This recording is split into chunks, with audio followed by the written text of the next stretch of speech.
Olá, bem-vindos à nossa conversa de hoje. Vamos mergulhar num tema que, olha, mexe com todo mundo. Direito tributário aqui no Brasil. Olá, é isso aí.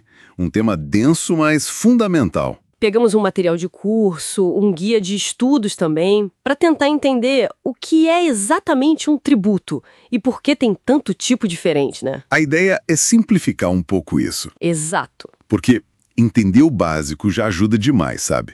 Vamos focar no essencial, o que é tributo e como a gente diferencia as espécies principais. É a chave para entender como o Estado arrecada. Perfeito. Então, vamos lá, começando pelo começo mesmo. O que a lei, o Código Tributário Nacional, o CTN, diz que é um tributo? Bom, o artigo 3º do CTN é a nossa referência. Ele diz que tributo é, primeiro, uma prestação pecuniária. Em dinheiro, né? Ou algo que se expresse em dinheiro. Certo. Dinheiro. Isso. Segundo, é compulsória. Não é se você quer pagar ou não, é obrigatório. Terceiro, tem que ser instituído em lei. Não pode surgir do nada. Faz sentido. E tem mais. Sim, não pode ser sanção por ato ilícito. Ou seja, não é uma multa por algo errado que você fez. É diferente. E, por último, é cobrada por uma atividade administrativa plenamente vinculada. Vinculada. O que seria isso? Quer dizer que o agente público, o fiscal, por exemplo, ele não tem escolha. Se aconteceu o fato que gera o tributo, ele tem que cobrar. Não é uma decisão dele. Entendi. E essa parte do dinheiro tem um ponto que sempre gera dúvida. O tal do pecunia non olet, né? O dinheiro não tem cheiro. Como isso funciona na prática? Pois é, parece estranho, mas é um princípio importante para o direito tributário. Significa basicamente que a origem do dinheiro, mesmo se for de uma atividade ilícita, tipo, sei lá, tráfico, Nossa. não impede que o Estado cobre o imposto sobre a renda que foi gerada ali. O foco do imposto é a manifestação de riqueza, a capacidade econômica, não se a origem foi legal ou ilegal. Ah, então a ideia é garantir que todo mundo que tem renda pague independente de como conseguiu. Tipo uma isonomia. Exatamente essa é a lógica, a isonomia fiscal. Se há capacidade contributiva, o tributo pode incidir. Entendi. E sobre ser em dinheiro? É sempre dinheiro vivo ou pode ser outra coisa? Olha, a regra geral é dinheiro, mas o próprio CTM abre uma exceção importante. A dação em pagamento com bens imóveis. Imóveis? Tipo, dar um terreno para pagar imposto? Isso, mas não é simples assim. Precisa ter uma lei específica do município, do estado ou da União autorizando e dizendo como fazer. Bens móveis, tipo carros, joias, geralmente não são aceitos. O STF já se posicionou sobre isso. Tá claro. Definimos o que é. Agora, como a gente sabe se o que tá pagando é um imposto, uma taxa ou sei lá o quê? O que define a espécie do tributo? Boa pergunta. O CTN, lá no artigo 4º, diz que o que define a natureza jurídica do tributo é o fato gerador. Ou seja, aquela situação que faz nascer a obrigação de pagar. Então o nome que a lei dá não importa. Pelo CTN, o nome e para onde o dinheiro vai seriam irrelevantes. Só que, na prática, a Constituição de 88 e as decisões do STF mostraram que, para algumas espécies, principalmente as contribuições, a destinação da arrecadação é sim muito importante para definir o que ela é. Então a coisa evoluiu um pouco desde o CTN. E quantas espécies a gente tem hoje? O CTN falava em 3, né? Isso, o CTN adotou a teoria tripartite. Impostos, taxas e contribuições de melhoria. Só essas 3. Mas hoje não é mais assim. Não. O entendimento que prevalece, que o STF consolidou, é a teoria pentapartida. 5 espécies. Além daquelas 3 do CTN, entram aí os empréstimos compulsórios e as contribuições especiais. 5. Ok, vamos tentar diferenciar as mais comuns que a gente encontra no dia a dia. Imposto versus taxa.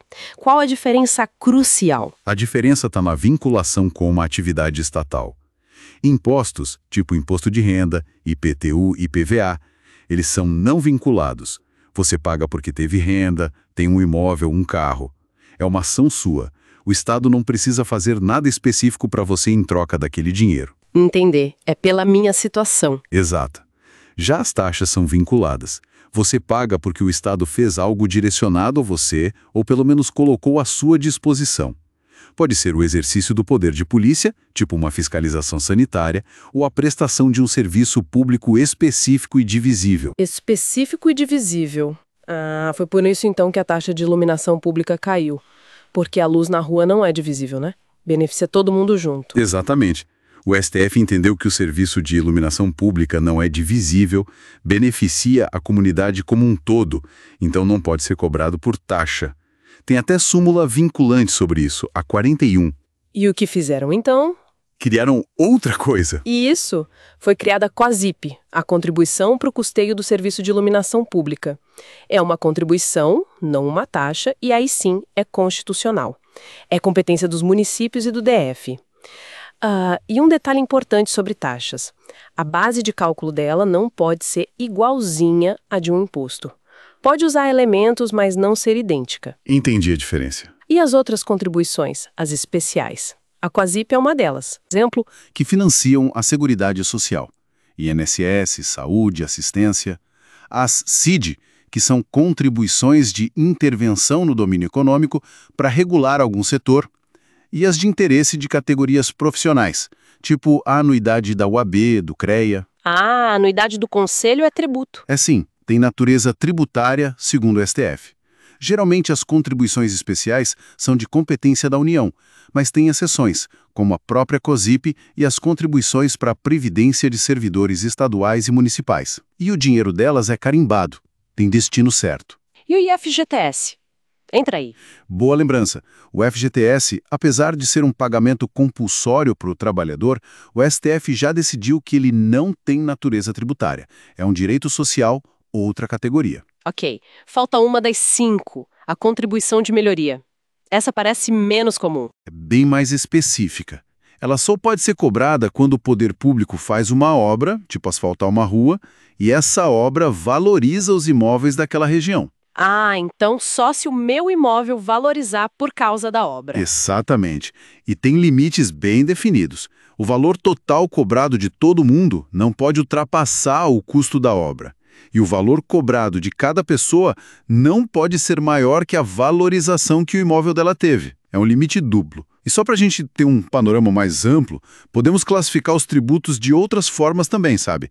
Pela finalidade, por exemplo, tem os fiscais, que o objetivo principal é só arrecadar dinheiro mesmo, como o imposto de renda. Certo. E tem os extrafiscais, que o governo usa mais para intervir na economia, para incentivar ou desincentivar alguma coisa. O imposto de importação é um clássico exemplo, para proteger a indústria nacional. Interessante essa visão. E tem também a classificação quanto a quem suporta o ônus financeiro. Os diretos, onde quem paga a guia é quem de fato sente o peso no bolso, tipo o IPVA, o IPTU. E os indiretos, onde quem paga para o governo, a empresa, por exemplo, repassa esse custo no preço do produto ou serviço para o consumidor final. O ICMS, o IPI são assim.